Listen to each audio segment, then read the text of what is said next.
오늘 하나님 말씀은 에베소서 4장 1절로 16절 말씀입니다. 에베소서 4장 1절로 16절. 오늘은 에베소서입니다. 에베소서는 우리가 어떻게 구원을 받고 어떻게 새로워졌는가에 대해서 말씀하는 그런 성경입니다. 하나님은 우리에게 복을 주시고 우리를 구원시켜 주셔서 신분이 변화되게 하셔서 우리에게 새로운 은혜를 주셔서 그 가운데 들어가게 하셨는데 우리가 누구인가에 대해서 말씀해주고 있는 것이 에베소서 1장부터 3장의 내용입니다. 우리를 구원해 주시고 그 은혜 안에 들어오게 하신 그 하나님을 너희들은 믿어라 라는 것이 1장부터 3장의 내용이라면 4장부터 6장의 내용은 그 하나님이 우리를 구속해 주셨고 그 은혜 안에 들어오게 하신 너희들은 어떻게 살아야 되느냐? 너희들의 삶이 하나님 앞에 합당하게 살아야 되지 않겠니? 하는 우리들의 성도들의 삶이 어떠해야 되는가라는 것을 보여주는 것이 에베소서 4장부터 6장의 말씀입니다. 여러분, 우리는 지난주에 신앙의 명문 가문을 만들기 위해서 어떻게 해야지 되는가 우리 구체적으로 말씀들을 살펴보았죠. 그 길을 가기 위해서 그러한 길로 들어가기 위해서 구체적인 가르침을 주는 말씀, 그 말씀이 오늘 본문의 말씀입니다. 그래서 구체적인 말씀을 통해서 어떻게 하면 우리가 명문 가정을 이루고 하나님이 기뻐하시는 삶으로 살아갈까? 그래서 에베소서 4장의 말씀을 오늘 살펴보고 있습니다. 성도는요, 여러분들 생각하는 것과 행동하는 것 중에 무엇이 더 힘드냐면 생각을 하고 결단을 하는 것이 더 힘들어요. 어떠한 일들을 계획하기 위해서 그 일들을 하기 위해서 어떻게 할까 구체적인 생각이 이제 되어지고 결단이 된다면 우리는 행동으로 그것을 옮길 수 있다는 것입니다. 우리가 예수 그리스도를 믿음으로 그 안에 다 들어오셨죠. 그 안에 들어오신 여러분들은 어떤 구체적인 틀, 어떤 구체적인 그런 말씀 안에서 내가 어떻게 살아가야 될 것인가 라는 것을 생각을 하셔야 됩니다. 그리고 그 안에서 내 마음대로 사는 것이 아니라 그 말씀 안에서 내가 틀이 깨어지고 내 생각과 고집이 깨어지기까지 하나님 앞에 기도하면서 합당하게 살아가야 되겠다. 주님의 부르심에 합당한 삶으로 내가 살아가야 되겠다. 이렇게 결단하는 것이 굉장히 중요하다는 것입니다. 무엇보다도 원칙이 있죠. 우리들이 예를 들어서 이제 학교를 간다. 학교를 가면 아이들이 8시 반까지 가야지 되죠. 그리고 직장을 들어가면 9시까지 출근하고 6시에 퇴근한다 하면 그 규율에 맞춰서 행동을 해야 되잖아요. 그렇듯이 오늘 믿음의 생활도 우리가 그 규율 안에서, 틀 안에서 내가 성경의 말씀대로, 그 규칙대로 어떻게 살아가야 될 것인가. 그 틀 안에서 우리가 넘어서면 안 되고 결단하며 가는 은혜가 있길 주의 이름으로 축원합니다. 그래서 본문에서는 어떻게 살아야 될지 말해주고 있는데 1절부터 3절에 보면은요. 부르심에 합당한 삶으로 살아야 된다. 이런 말씀이 있습니다. 여러분들 성경에 옛날에 그 성전을 지을 때 다윗은 성전에 지을 모든 재료들을 다 준비를 했지만 하나님 허락하지 않으셔서 솔로몬 때에 성전이 지어집니다. 성전이 지어지는데 이 성전을 지을 때 성전 안에 들어와서 못을 박고 막 뚝딱뚝딱 이렇게 하지 않았어요. 성경에 보면 열왕기상 6장에 보면은요. 어떻게 했냐면 이 성전의 재료들을 밖에서 다 이렇게 다듬었어요. 다듬고 끼우고 못을 박지 않았어요. 그리고 다 이렇게 돌도 다듬고 나무도 다듬고 밖에서 소리 나는 모든 것들을 다 이렇게 다듬어서 성전에 들어와서 그것을 탁탁 이렇게 끼웠어요. 그래서 머릿돌부터 시작을 해서 다 끝나면 머릿돌로 끝나요. 여기서 제가 말씀드리려는 의도는 뭐냐면 우리가 성전을 지을 때 그렇게 지어졌듯이 우리들의 삶도 다듬어지고 깨어지고 이렇게 정돈이 돼야 된다는 것을 말씀해 주고 있습니다. 그래서 믿음 안으로 들어온 사람들은요, 부르심에 합당한 자들의 삶으로 이어져야 된다는 것이죠. 그래서 내 고집대로, 내 생각대로, 예수님 믿기 전에는 내가 믿음이 연약할 때는 내 뜻대로, 내 고집대로 살았다면, 이 하나님의 부르심에 믿음의 생활 안에 들어온 여러분들은 하나님이 기쁘신 뜻이 무엇인가? 예수 그리스도 안에서 작은 일 하나까지라도 주님 앞에 여쭈고 주님이 기뻐하시는 뜻을 따라 그 안에서 합당한 삶을 살아가야 하는 것이 우리의 본분임을 말해주고 있는 것입니다. 그래서 부르심에 합당한 삶이어야 한다. 근데 부르심에 합당한 삶으로 어떤 삶으로 살아야 되는데 우리의 성품을 처음으로 말해주고 있어요. 부르심에 합당하게 살려면 우리들의 성품이 먼저 변화해야 된다는 것을 말씀해주고 있는데 2절에 보니까 겸손과 온유와 오래 참음으로 사랑으로 서로 용납을 하라 이렇게 말씀을 하고 있어요. 그리고 그 겸손, 온유, 오래 참음, 사랑, 용납은 성도들을 온전하게 해서 하나님의 거룩하신 예수 그리스도의 몸으로 교회로 세워가기 위한 것임을 말씀해주고 있거든요. 그래서 그 안에서 3절에 보면은요, 평안에 매는 줄로 성령이 하나 되게 하신 것을 힘써 지켜라 이렇게 말씀하고 있습니다.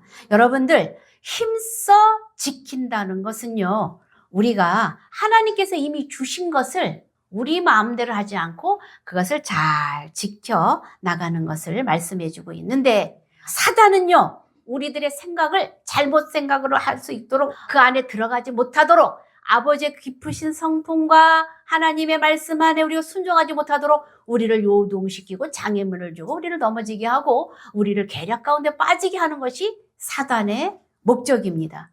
그 당시에 이 에베소 교회에 성도들에게 바울이 편지를 보냈잖아요. 이 당시의 삶은 어땠냐면 지금과 같이 만몬 시대, 돈이 최고인 시대, 돈이 힘과 권력이 있어야지만 사는 시대, 그런 시대였거든요. 지금도 우리가 돈을 사람들이 최고로 사랑하잖아요. 돈이 힘이다라고 생각을 하잖아요. 그랬을 때에 성경은 사회와는, 세상 사회와는 반대로 온유하고 겸손하고 오래 참고 사랑을 하고 용납을 해라 이렇게 말하는 것이죠. 그래서 그 안에서 하나가 되라, 하나가 되는 것을 힘써 지켜라 이렇게 말씀하고 있습니다. 하나가 된다는 것은 그리스도를 믿는 것, 그리고 삼위일체 하나님을 믿는 것, 그리고 성경의 말씀을 다 믿는 것, 이것에 의해서 하나가 될 수 있는 것이거든요. 그리하였을 때 부르심에 너희들이 힘써 지켜라 이렇게 말하는 것이죠. 여기 부르심의 어원을 봤더니 여러분들 이 부르심의 어원은요, 에클레데데라는 이런 어원이더라고요. 그런데 에클레데데, 여러분들 비슷한, 여러분들 많이 들어보신 단어가 있을 거예요. 헬라어로 에클레시아, 에클레시아는 교회거든요. 이 교회와 비슷한데 어근이 같아요. 그래서 예수 그리스도의 구속은 무엇을 말해주는가? 교회 공동체의 일원으로서 부름을 받았다는 사실이에요. 여러분들 개인 한 분 한 분 부름 받았죠? 그런데 개인의 구원의 부름을 받았지만 이 개인의 부름이 어디에 귀속되는가? 교회로 귀속이 된다는 거예요. 그래서 하나님 나라 백성으로 한 마음으로 다 같이 부름을 받았다는 사실을 여러분 기억하시길 주의 이름으로 축원합니다. 그래서 2절로 3절에 보니까 이러한 평안의 줄로, 또 어떻게 2절에 보니까 겸손과 온유와 오래 참음과 사랑과 용납하는 이러한 마음으로 여러분들이 하나가 되게 하는 그 안에 들어와야 된다라는 것을 보여주고 있습니다. 그래서 온전하게 세우게 하신다고 그랬잖아요. 이 온전하게 세우는 은혜 안에서 성품이 가장 중요하다는 것을 보여줍니다. 그래서 여러분들 겸손은 어떤 성품을 말합니까? 나보다 다른 사람이 더 낫다. 낮은 밑이 아니라 더 나보다 더 존경스럽고 더 저분은 나보다 더 나아. 모든 면에서 저 권사님은 나보다 믿음도 좋고 겸손하시고 더 훌륭하신 분이야. 이렇게 겸손은 나보다 남을 높여주는 것을 말해요. 그리고 온유는 어떻습니까? 온유는 나를 통해서 다른 사람을 배려하는 것이 온유의 마음입니다. 그리고 오래 참음은 남을 향해서 나는 욱하고 어떤 성질이 있어서 내가 이렇게 하고 싶어도 오래 참는 것. 남을 배려하기 위해서 참아주는 것. 그리고 사랑, 용납. 이런 것이 나로서는 불가능합니다, 여러분. 나로서는 할 수가 없어요. 그런데 하나님이 함께 하시면 그 모든 것을 겸손과 사랑과 용납과 오래 참음과 이런 것들을 할 수 있는데 갈라디아서 5장 22절에 보면 성령의 열매가 나오죠. 사랑과 희락과 화평과 오래 참음과 자비와 양성과 충성과 온유와 절제 이런 성령의 열매가 나오는데 여러분들 우리가 하나님 이걸 맺히길 원합니다. 그런다고 해서 우리가 맺혀지지 않아요. 나로서는 할 수 없습니다. 하나님 앞에 하나님 내가 성령의 열매를 맺어서 주님 앞에 더 온유하고 겸손함으로 다른 사람을 배려하며 섬기며 하나님 가기를 원합니다. 저에게 힘을 주시옵소서. 오래 참을 수 있는 힘을 주시옵소서. 사랑할 수 있는 힘을 주시옵소서. 남을 용납하고 더 높여주는 그러한 성품으로 저를 변화시켜 주시옵소서. 이렇게 기도할 때에 성령의 힘으로 우리가 그렇게 변화되어지는 것입니다. 그래서 하나님 앞에 이렇게 의탁하고 갈 때에 이러한 은혜 가운데 들어갈 수 있는데 하나님의 그 은혜 안에 들어오면은요, 다 평안에 하나가 되어서 그 은혜 안에서 충만하게 살아간다고 성경은 말씀하고 있습니다. 온유와 겸손과 모든 이 성품들이 다 오래 참고 사랑으로 용납하며 이렇게 변화될 때 그 공동체 안에서 사랑으로 하나가 되는 줄로 하나가 되는 그 평안한 가운데 다 들어갈 수 있는 은혜가 있다는 것입니다. 그래서 그 은혜 안에 들어갈 때 그러면 이 사랑의 평안의 하나가 되는 이 띠 안에는 무엇을 기준으로 이렇게 다 하나가 되어지는가? 예수 그리스도 그 안이라는 것을 여기서 보여주고 있어요. 그래서 성경은 한 성령, 한 주, 한 세례, 한 하나님 이 안에서 하나가 되어진다는 것을 보여주고 있습니다. 그래서 5절, 6절 우리가 한번 성경을 읽어보죠. 다 같이 읽어봅니다. 주도 한 분이시요 믿음도 하나요 세례도 하나요 하나님도 한 분이시니 곧 만유의 아버지시라. 만유 위에 계시고 만유를 통일하시고 만유 가운데 계시도다. 우리가 하나의 거룩한 평안의 띠 안에 다 들어오게 되는 그 이유가 무엇이냐? 우리는 한 하나님을 섬긴다는 거예요. 한 성령님이 우리를 지켜주신다는 거예요. 그리고 그 한 하나님이 우리를 인도하시고 세례도 하나를 받았고 그 하나님이 우리를 지켜주시는 그 뿌리가 하나인 그 하나님을 섬기는 우리 다 믿음의 백성이기 때문에 그 안에서 평안을 누릴 수 있다는 것을 보여주고 있는 말씀이지요. 그런데 이 한 분이신 하나님이 6절에 보니까 만유의 아버지시라. 만유 위에 계시고 만유를 통일하시고 만유 가운데 계시도다. 세상의 모든 그 하나님이 천지창조를 하시고 다 만드셨잖아요. 여러분들 지난주에 제가 울릉도를 잠깐 갔다 왔는데 그 아름다운 광경을 봤을 때 바다에 넘실대는 그 두려운 듯한 바다, 그 위에 떠있는 섬들, 여러 가지 하나님의 창조 역사를 보면서 야, 하나님은 정말 위대하시다, 광대하시다. 그래서 깨달았는데 만유라는 것은 그 세상 모든 그 하나님의 통치 안에 있는 모든 것들을 말해주는 것이죠. 그 만유를 통일하시고 만유 가운데 계시게 하신다. 이렇게 말합니다. 여러분들, 하나님은요, 지금은 우리가 이런 상황에서 다 완전하게 온전하지 못한, 회복되지 못한 이 세상 가운데 살지만 주님이 언제 하나님이 오시는 그 재림의 날이 있다는 거죠. 그때는 만유를 다 통일하신다고 그랬어요. 통일하신다는 것은 만유가 다 회복이 되어진다는 뜻입니다. 그 회복 안에 다 들어가서 우리가 하나님 앞에 영광을 돌릴 그 날이 있다는 것입니다. 그것을 바라보고 우리가 하나님 앞에서 나아가야 된다는 것입니다. 우리가 주 안에서 모든 일을 하게 하시는데, 여러분들 이 만유 가운데 이런 회복의 역사 안에 들어갈 우리를 택해 주시고 구원해 주신 그 하나님을 합당하게, 그 부르심의 뜻에 합당하게 살아가는 여러분들 되시길 주의 이름으로 축원합니다. 그 여러분들에게는 또 어떤 은혜를 주시는가? 각 사람에게 은사를 주셨어요. 여러분들 오늘도 이렇게 보면은요, 우리 권사님들 한 분 한 분 모습이 참으로 아름답고 너무 예뻐요. 여기서 보면은 다 너무너무 예뻐요. 그런데 이분들이 한 분 한 분 다 얼굴도 다르고 생각도 다르고, 교회에 오면은 우리가 생각과 그 문화와 우리 삶과 이런 것들이 다 다르잖아요. 그런데도 우리 권사님들 오셔서 이제 오늘도 오셔서 이렇게 교회를 살펴보며 무엇을 어떻게 해야 될까, 권사님들이 그렇게 생각하는 건데 이게 다 보여요. 어떻게 봉사를 할까? 어떻게 하나님을 사랑할까? 어떻게 찬양을 할까? 교회를 위해서 우리가 무슨 마음을 가져야 될까? 이런 것들이 다 보여지거든요. 그래야 했을 때 각가지 은사로 여러분들에게 하나님이 다 주셨어요. 나는 가진 게 없는 것 같은데, 은사가 없는 것 같은데, 아니에요.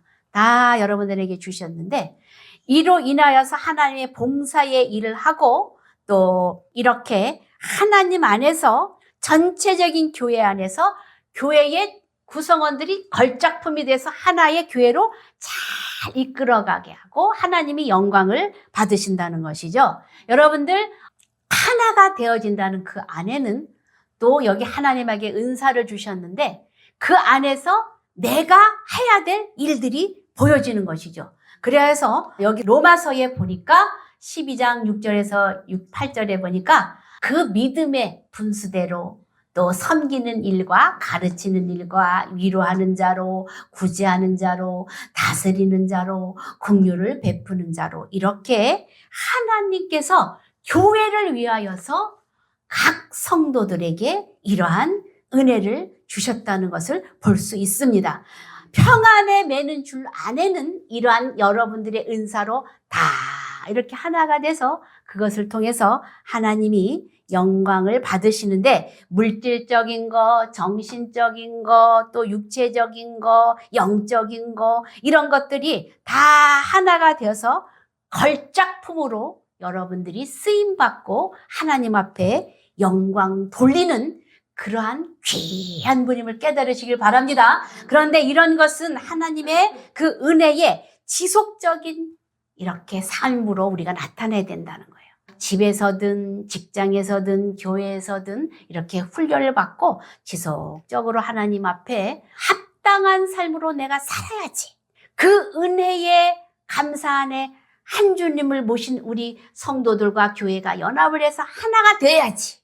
그리고 그 아름다운 뜻으로 나에게 맡겨진 은사대로 주님 앞에 영광을 돌려야지. 이런 마음을 가지고 갈 때 놀라운 은혜가 있는 우리 하나로 교회가 될 줄 믿습니다. 그 성경에 보면은요, 바벨탑 사건이 있죠. 바벨탑 사건이 있을 때 그 바벨탑은 언어가 어떻게 됐습니까? 탑을 쌓을 때 언어가 혼잡해져서 알아듣지 못해서 사람들이 다 흩어졌잖아요. 그죠? 그러나 성경의 그 사도행전에 보면은 마가 요한의 다락방에서 120문도가 기도를 했잖아요. 그죠? 기도를 했을 때 갑자기 큰 성령의 뜨거운 체험을 하면서 방언을 하기 시작했잖아요. 방언을 했는데 다른 사람이 하는 말이 방언을, 각 나라 사람들의 말이에요. 각 사람들이 말을 하는데 그 말이 다 들려왔어요. 하나로. 그래서 하나가 되는 사건은요, 분리가 되는 것은 이 말을 알아듣지 못하고, 그랬을 때 바벨탑 사건으로 이게 다 쫓겨났었잖아요. 그죠? 분리됐으나 하나가 되는 사건 속에서는 이렇게 말이 들려지고 하나가 되어지고 이런 속에서 하나님을 찬양하는 하나님의 합당하게 부르심을 입은 사람들의 삶이 이어지고 언어가 들려지고 하나가 되었다는 사실을 여러분 기억하시길 주의 이름으로 축원합니다. 그래서 우리가 하나가 되어야 하는 이유는 우리가 하나님의 자녀이고 하나님의 본성과 그 뜻이 거룩한 하나님 안에서 하나가 되어라고 말씀하신 그 은혜에 들어가서 봉사하고 또 은사대로 우리에게 맡겨진 그 일들을 감당을 할 때 어떻습니까? 교회가 아름답게 세워져 간다는 사실입니다. 그래서 여기 13절서부터 우리가 16절에 보면 그리스도의 장성한 분량에까지 자라게 해야 된다라는 그 뜻이 있습니다. 우리가 하나님 안에 믿음 안에서 들어왔으면 합당한 주님의 삶으로 살아가는 그 믿음의 백성은 어떻게 주님이 기뻐하시는 장성한 분량에까지 또 이르러야 된다는 것을 기억하시길 바랍니다. 그래서 13절서부터 우리가 16절 한번 읽어보겠습니다. 13절 읽어봅니다. 시작. 우리가 다 하나님의 아들을 믿는 것과 아는 일에 하나가 되어 온전한 사람을 이루어 그리스도의 장성한 분량이 충만한 데까지 이르리니. 하나님의 거룩하신 뜻은 어때요? 그리스도의 장성한 분량에까지 충만한 데까지 이르러야 된다. 이것은 그리스도를 닮아가는 삶이 성숙해야 된다. 이런 것을 말씀해 주고 있는 것이죠. 그래서 성숙한 교회를 또 성숙한 개인이 또 교회를 이끌어갈 때에 하나님 한 분으로 인하여서 이리 흔들리고 저리 흔들리는 것이 아니라 어떻게 한대요? 온전한 사람을 이루어가는데 목적이 있다. 우리는 근데 온전한 삶을 살 수 있어요, 없어요? 우리는 죽었다 깨어나도 살 수 없어요. 누가 해주셔야 됩니까? 그리스도께서, 예수님께서 해주셔야 되는데 14절 읽어봅니다. 시작. 이는 요동하지 않게 하려 함이요. 16절 범사에 그에게까지 자랄지라. 우리가 범사에 그에게까지 자라는 것이 주님의 기쁘신 부르심에 합당한 삶으로 예수 그리스도 안에서 삶임을 보여주고 있는 것입니다. 그래서 에베소서 4장은 나를 부르신 그 하나님의 은혜 안에서 내가 합당한 부르심의 삶으로 살아가는 우리들 자신을 되돌아보면서 그 안에서 우리가 주어진 역할, 하나님이 주신 은사대로 그 기쁘신 뜻을 소망하며 부르심의 뜻대로 예수 안에서 여러분들 충만한 삶으로 하나님이 기뻐하시는 여러분들의 삶이 다 되시기를 주의 이름으로 축원합니다. 이 시간에 16절 읽어보고 우리가 통성기도를 하고 마치겠습니다. 다 같이 읽어봅니다. 그에게서 온몸이 각마디를 통하여 도움을 받음으로 연결되고 결합되어 각 지체의 분량대로 역사하여 그 몸을 자라게 하며 사랑 안에서 스스로 세우느니라. 하나님의 부르심에 합당한 여러분들 잘 세워져가는 은혜가 있기를 주의 이름으로 축원합니다. 이 시간에 나는 부르심에 합당하게 살아가고 있는가? 나는 하나됨의 도구로 쓰임받고 있는가? 나는 내 은사를 통해 교회를 섬기고 있는가? 나는 장성한 분량에까지 자라기를 갈망하고 있는가? 여러분들 생각을 하면서 우리가 이 시간에 통성으로 기도합니다. 주여!